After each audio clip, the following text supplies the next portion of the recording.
Chapter 30. David and his men reached Ziklag on the third day. Now the Amalekites had raided the Negev and Ziklag.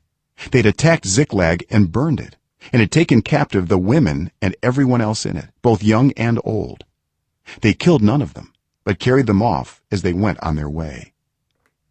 When David and his men reached Ziklag, they found it destroyed by fire, and their wives and sons and daughters taken captive.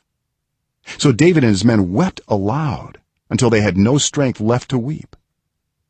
David's 2 wives had been captured, Ahinoam of Jezreel and Abigail, the widow of Nabal of Carmel.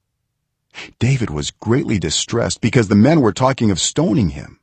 Each one was bitter in spirit because of his sons and daughters. But David found strength in the Lord his God. Then David said to Abiathar the priest, the son of Ahimelech, "Bring me the ephod." Abiathar brought it to him, and David inquired of the Lord, "Shall I pursue this raiding party? Will I overtake them?" "Pursue them," he answered. "You will certainly overtake them and succeed in the rescue."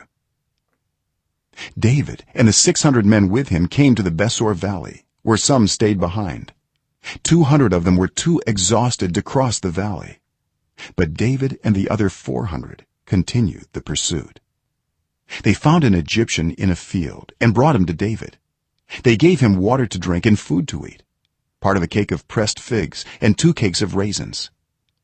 He ate and was revived, for he had not eaten any food or drunk any water for 3 days and 3 nights.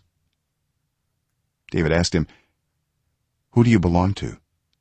Where do you come from?" He said, "I am an Egyptian, the slave of an Amalekite. My master abandoned me when I became ill 3 days ago.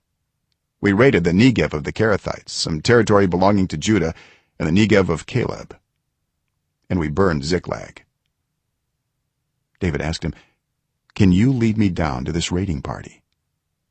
He answered, "Swear to me before God that you will not kill me or hand me over to my master, and I will take you down to them."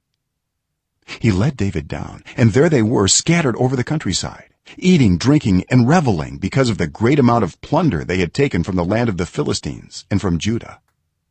David fought them from dusk until the evening of the next day, and none of them got away, except 400 young men who rode off on camels and fled. David recovered everything the Amalekites had taken, including his 2 wives.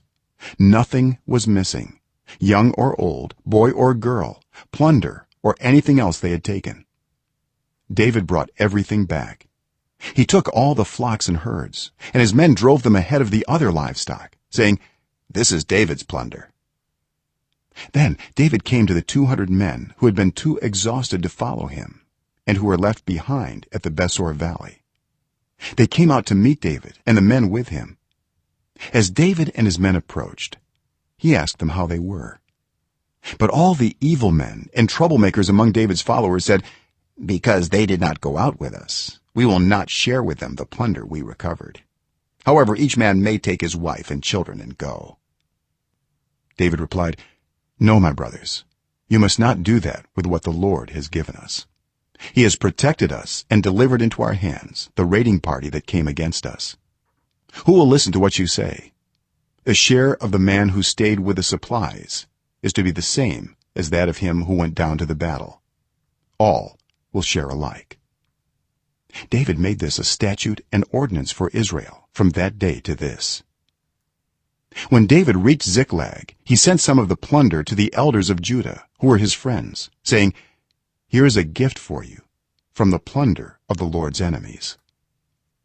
David sent it to those who were in Bethel, Ramoth Negev, and Jatir, to those in Aroer, Siphmoth, Eshtemoa, and Rachel, to those in the towns of the Jerahmeelites and the Kenites, to those in Hormah, Bor Ashan, Athak, and Hebron, and to those in all the other places where he and his men had roamed.